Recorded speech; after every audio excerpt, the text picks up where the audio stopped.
Hi there, it's Mr. Smith. In this video, I'm going to give you a video tour of MyLab Math. So this is our home page. There's a couple ways you can get to it. Actually, let me change the view to the learner view. So when you go down, whoops, you'll see MyLab Math.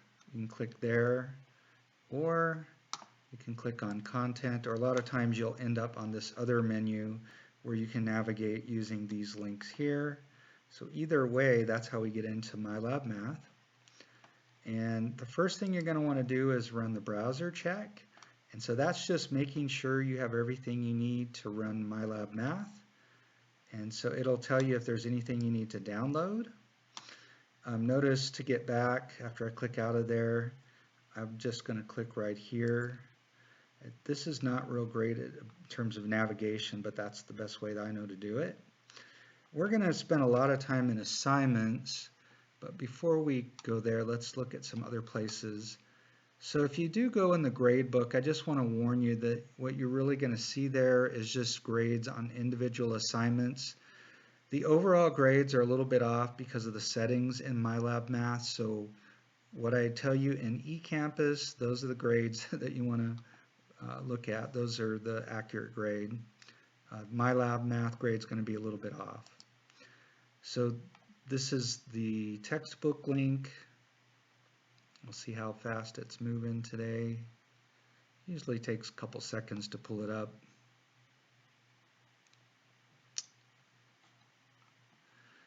All right, and so if you click here, this is your table of contents. And let's see, let's go.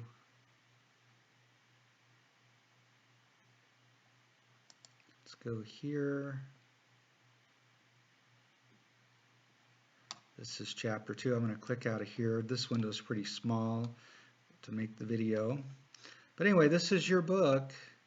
And to navigate, you just click on the arrows, or you can actually type in the next page you want to go to. I want to show you something here.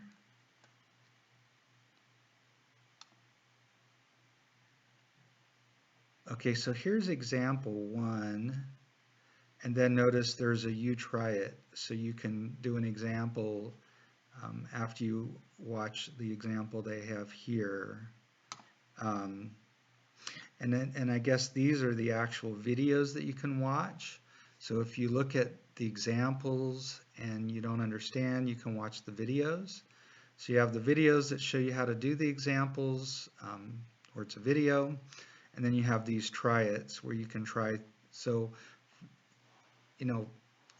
if you're going to be in class and hopefully you'll get everything you need to out of class, but at times you can always go to the textbook and there's other places where you can get help if there's a concept you're still struggling with.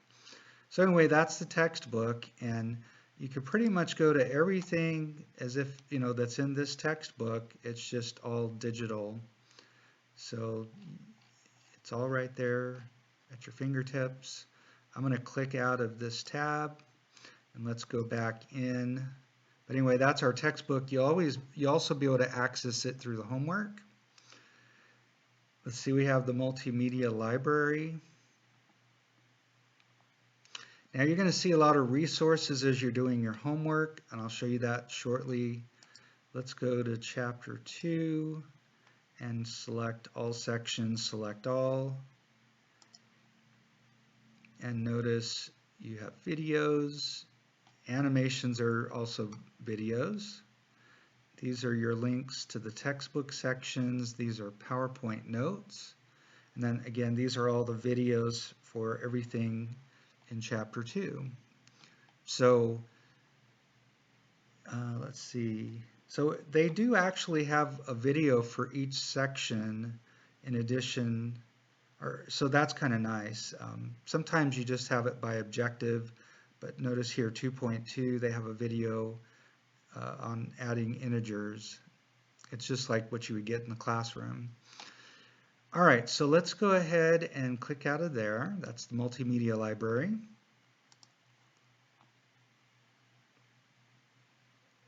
Accessible resources, if you have accessibility concerns, you can click there and they have like accessible PowerPoints and stuff like that.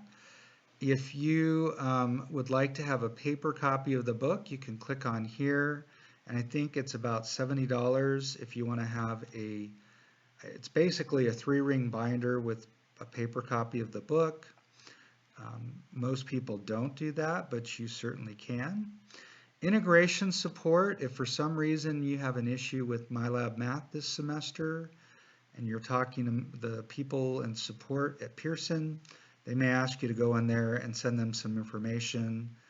And then the last thing, this is something we may probably discuss in class, is the math mindset. It's a whole approach to math. Sometimes people say, I just can't do math. And that's not a very good attitude to have if you want to learn. So they talk about ways to think about learning, and I think the materials are really good. So that's something we'll probably spend some time on, but you can certainly check those out, especially if you really have some serious issues as far as your attitude toward math. All right, so we're ready to go into assignments.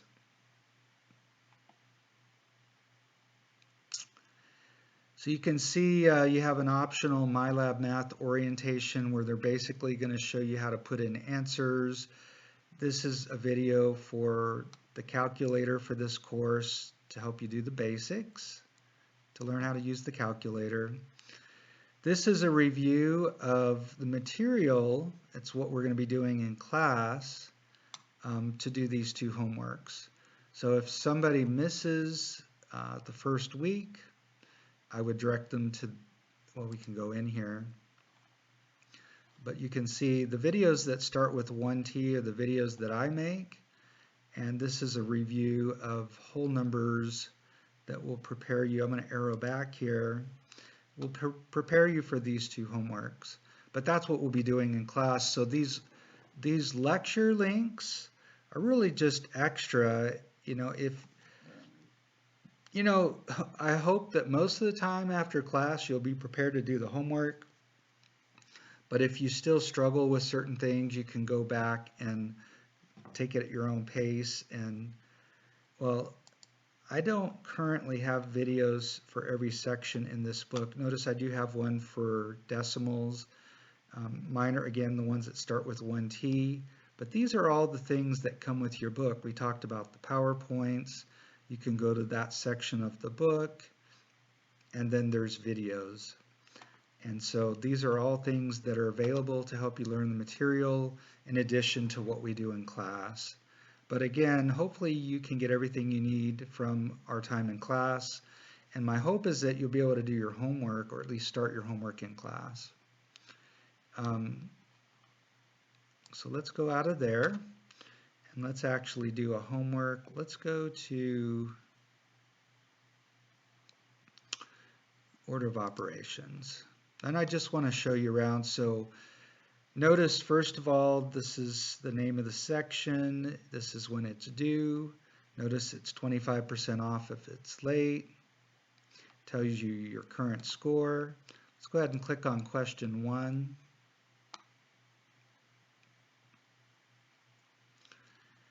And you can either arrow forward to get to the next question. You can go scroll down like I did here and click on questions. You can also click here and you can go to questions this way. So there's several ways to navigate through this. Let's go to another question here. Maybe. All right, so let's do this problem here. So order of operations tells us that we always apply exponents before we multiply. So 2 squared is 4 times 3, you're going to get 12. Now notice these templates down below. If you're putting in a fraction or a power or absolute value, these are templates that you can use to help you do that. We don't need any templates here. So let's see, why is it not? not letting me see this. I'm not seeing. Oh, I'm sorry. I need to move my face here. So check answer. We're good. So notice it's going to give us a green check, and we move on to the next problem. Now I'm going to get this one wrong. I'm going to put in 1. And sometimes they give you a tip. I'm going to do it again. Let's see, perform the multiplication, then add the result. Let's do it one more time. Notice this time it says final check. And so I'll click on it. So it tells you the correct answer and what you gave. You can actually click on Skill Builder, and it'll help you build the skills to do this problem. You can play around with that, but I don't think you really need to do that for most problems. I would refer you to your notes. But the thing is, now we have a red X. And so what I'm going to do is, notice it says similar question. Whoops, it's not letting us move forward. We're going to move forward by clicking here. I guess we could also do this. So I'm just going to move on. Let me put this back. So here we're going to divide. We get 2. Oh, no, I'm sorry. I don't want to do this problem. I'm going to go back. So basically, you could work through all your homework and then go back to the ones you missed if you'd prefer to do it that way. I'm going to click on similar question. Of course, you could have done that right away. I just want to see, I want you to see how you can go back and fix answers. So here you have -24 when you multiply plus 2 is -22. And so now notice that red X turns to a green check. So if you're willing to put in the time, you can get 100% on all your homework, which is really nice if you get all of those 15 points for homework. All right, so I do want to show you a couple other things. I'm going to move my face over here. Help me solve this. So this will show you how to solve the problem you're currently working on. It'll do it step by step. Or you can view an example. Sometimes students, everything's randomly generated, so sometimes you get problems that aren't so nice. The numbers aren't so nice, others are better. So sometimes I'll tell students, miss the problem 3 times, and hopefully it'll give you a better set of numbers. But if you like the problem, you don't want it to change, so you want to view an example. It'll show you some other numbers, and then you can come back and do this problem. Get more help. This animation is a video that shows you how to do this problem. You can click on textbook and it'll take you to the textbook and you can look for a similar example. And then finally, let's say it's the weekend and you just can't figure this problem out and it's really bugging you. You can send me an email. It shows me the problem. You can ask me your question and I can send back a written response, a video, or if we need to meet online, sometimes we'll do that. So anyway, that's the basics. I want to show you just a couple more things. If you're interested in accessibility, you can click on there. It has some features for accessibility. If you want to print out your homework, just be careful. I've heard in the past that students would print out their homework, do all the problems, but when they came back in, the problems changed. Obviously, you want to make sure that's not going to happen to you, but let me know if that is an issue. I'd be curious. I haven't heard anything lately from any students. I think that's pretty much everything I wanted to show you. I hope that makes things clear to you. If you have any questions, anything's not clear, let me know.